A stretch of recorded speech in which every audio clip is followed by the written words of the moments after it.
was taking off in a big, fat, white glider. Here is the takeoff from the inside.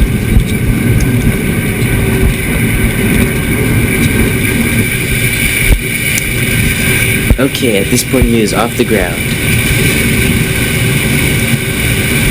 Let's see if we can find the fast forward button.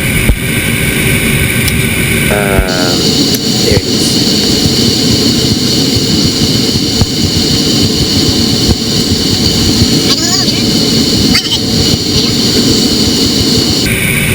200.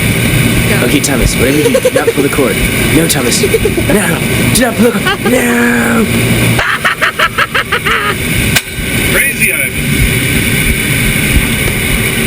You pulled the cord, Thomas. Good airspeed control. Good. Well, let's watch him run. Crosswind, so you don't have to add as much. The ramp is yours, so you can go ahead and set it down and pass the line.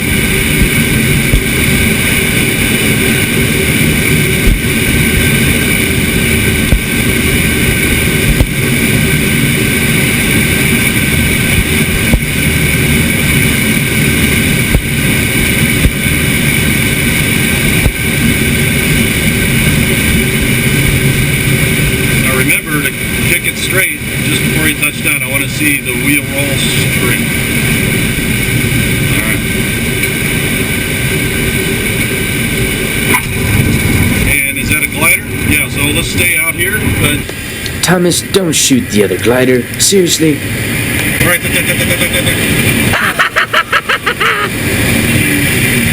Okay, I got him back.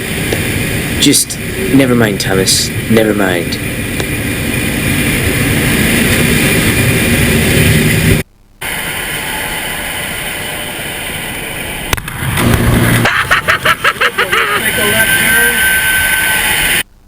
And now, a quick commercial break for Nepsi.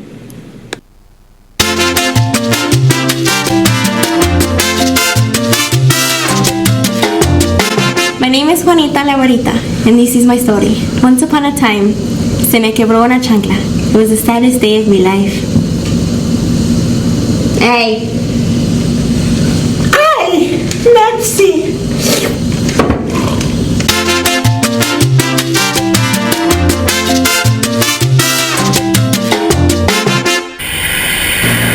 Thomas, let go of the stick. Do not stall. No, Thomas, no! Thomas, you stalled. How could you?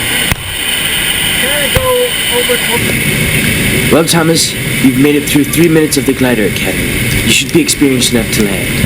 Let's see how you do. 1, 2. Get it on the ground, Thomas. 3, 4.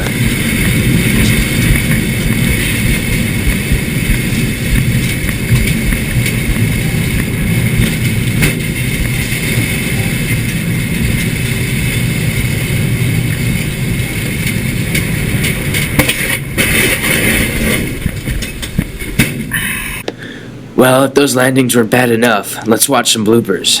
My name is Juanita La Güerita, and this is my story. Once upon a time, se me quebró una chancla. It was the saddest day of my life. Hey! Hey! Pepsi! Pepsi, I'm sorry. Hey! Pepsi! Pepsi, I'm sorry.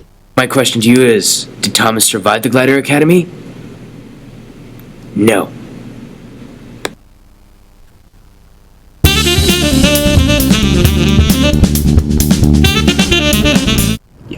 In the city of El Paso, rain is nothing but a mythical concept. We hear our parents tell stories of seeing rain, and when the skies open up and release downpour. But here in El Paso, that's nothing but a tall tale. Here in the Amazon rainforest, we hear many tales from the indigenous people on what rain is. But what really is rain?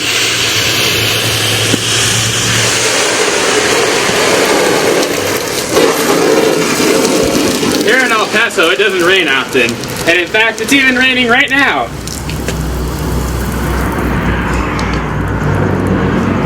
So rain. What is rain? Well, rain, kids. Rain is a magical form of precipitation that comes up from the sky. Ask Crispy if you have inquiries about the sky. What is the sky? You know, I ask myself these questions almost every day. Okay, so, where were you the first time you've ever seen rain?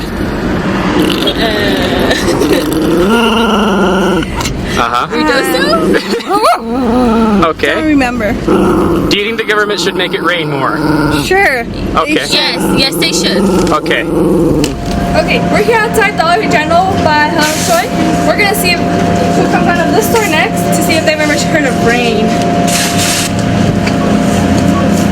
Excuse me, come here. Have you guys ever heard of rain? See, people, we need to have the federal government have more rain. These little kids have no idea what rain is. It's so sad. It's so sad. Okay, thank you.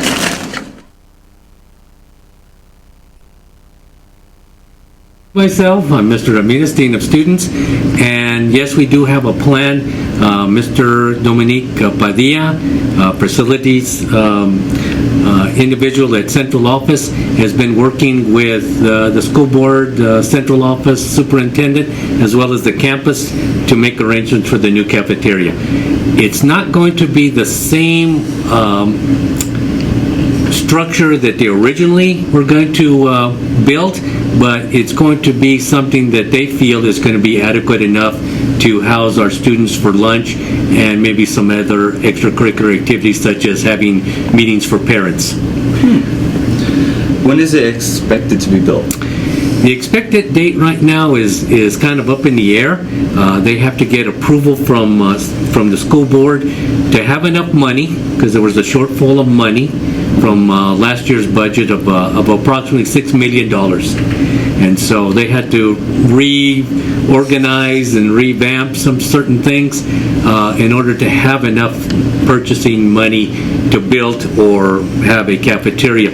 So we're looking at probably final passage by the school board sometime this summer, and then they will probably start construction and probably be built by the end of next year. Nice. How long have we had the plan to make a new cafeteria? As long as I've been here, we've had a plan to build a cafeteria. So it's been several years. We've been anxiously waiting.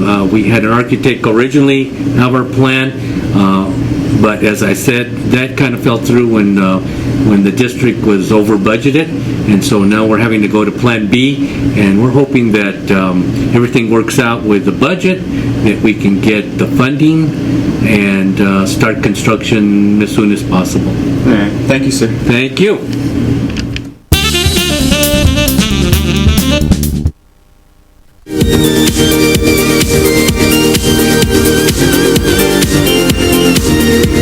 Today is March the 17th. March the 19th. April 2nd. April 7th. April 9th. It's April 14th. April 16th. It's April 21st. April 23rd. It's April 28th. It's April 30th. It's May 5th. It's May 12th. May 14th.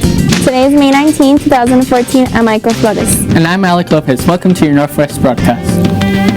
2014 has not been a bad year for our broadcast team. We have been able to cover many stories, some of them funny and inspirational, others strange, but the main goal of our broadcast was to be informational.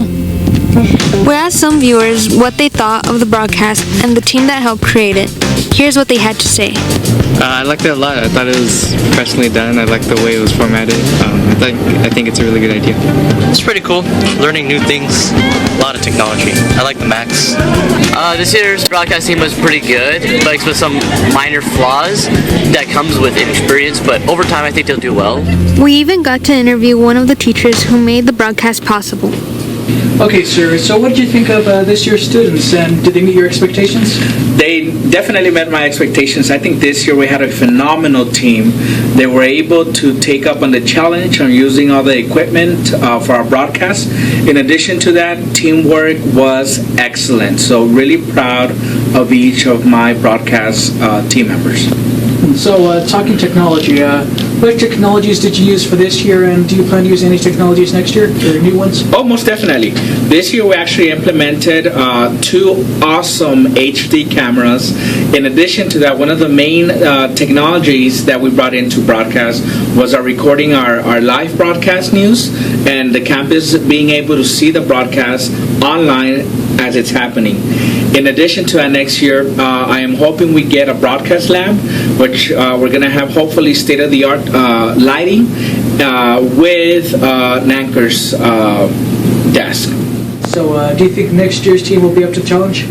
Well, one of the things I'm going to be doing is setting those expectations, setting that high bar for our digital and interactive media students, where they know exactly what responsibilities they have, the dedication they need, and the demand of a quality broadcast. Also, I also want to appreciate Mr. Astorga for being able to be with us throughout the whole school year, having his support. Definitely, we could have not done this without him. So, Mr. Astorga, I appreciate your help. I appreciate your sincerity, and I definitely, without a doubt, the students appreciate your help as well. Thank you. In the beginning, I didn't really know what a broadcast environment felt like or what it really meant to produce a piece of media like that.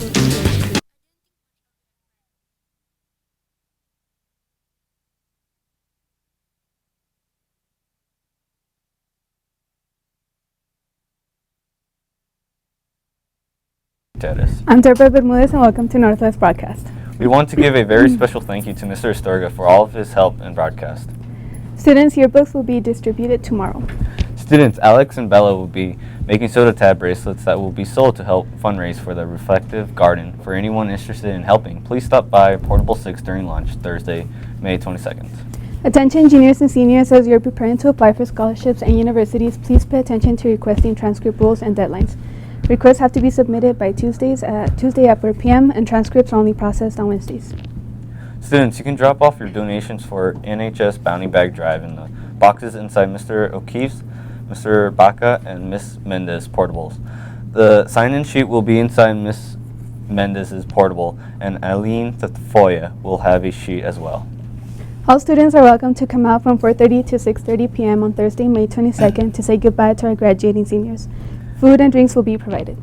The class of 2017 will be selling drinks and snacks until Thursday after school. Stop by Portable 3 to pick up a cold drink or a delicious treat. Seniors, please turn in your laptops and calculators beginning on May 19th to Mr. Astorga. Students, come out during lunch on May 22nd to see your student team take on the teacher team. Please make sure to check when you are taking your semester finals for your high school classes. The schedules are posted in Portable 13 and 6. Bookroom hours are May 19th through the 22nd from 8 a.m. to 1 p.m. for EPCC returns. For EPCC distributions, it's from May 27th through the 28th from 8 a.m. to 1 p.m. and 2 to 4 p.m. For high school returns, it's from June 2nd to the 5th from 8 a.m. to 1 p.m. Lunch for May 22nd, 2014 will be cheese hamburger, potato fries, and a banana. And now with Karina Steele with a world report.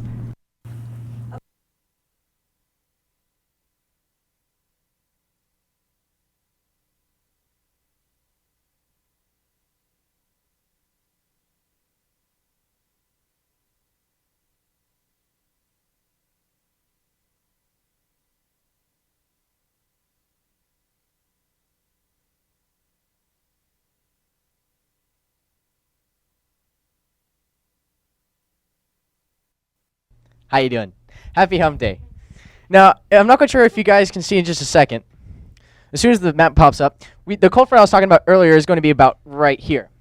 Okay, so actually no, about here. This cold front is currently moving at about 20 miles per hour, and it's about 400 miles out, 500 miles out, so you can do the math there. Happy Hump Day. Well, today, as you saw, we had sunny skies and slight winds out of the southwest. Tomorrow, I expect our temperatures to start off in the mid-60s, rising to the mid-80s throughout the day, with partly cloudy skies. In the afternoon, as the cold front progresses throughout the region, it will meet with a pocket of moisture and should develop afternoon showers. Friday will be just as beautiful as our temps start off in the low 60s and gradually make their way up to the low 80s. Saturday, we will have some winds out of the west, as well as partly cloudy skies. Temps should rise to the low 80s. Sunday, we should have another chance at getting some rain, as we have a 10% chance of rain that day. Our temps should rise to the upper 80s that afternoon. But Monday, we will be back up to the 90s, and we should also have sunny skies. And your weather aviation jokes of the day. I promise they'll be cleaner than last time. Well, what's a king's favorite type of precipitation? Hail. And when does it rain money? When there's change in the weather. For the last time, I am Doppler Dork with the Northwest Weather. Now, you may have seen me walking around campus yesterday dressed well, differently. I was dressed this way so I could read a story I had written in Miss DeFoy's Spanish class to a group of kids at the Region 19 Head Start Center. All of Miss DeFoy's Spanish 3 students went down to read the stories we had written. Here's Bree Meyer reading her story.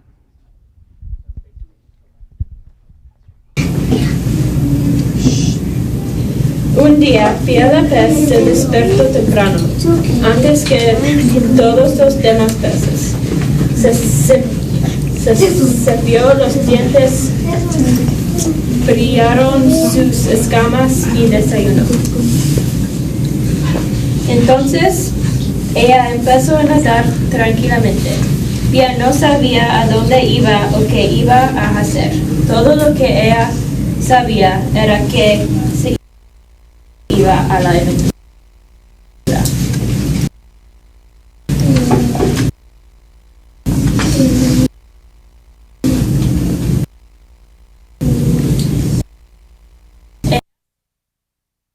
According to El Paso Times, 4 people were killed and several more suffered serious injuries when a passenger bus overturned on Interstate 10 in Southern California near the Arizona border.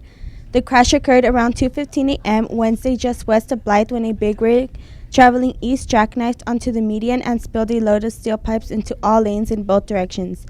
The westbound bus either swerved to avoid the pipes or truck struck them and overturned onto its side, sliding across the shoulder 50 feet down a slight embankment. The bus with 32 confirmed passengers was traveling from El Paso to Los Angeles. And now to Brandon and Deborah with more on Northwest Broadcast. Please visit us at northwestechs.tumblr.com and subscribe to our YouTube channel. Once a Griffin, always a Griffin.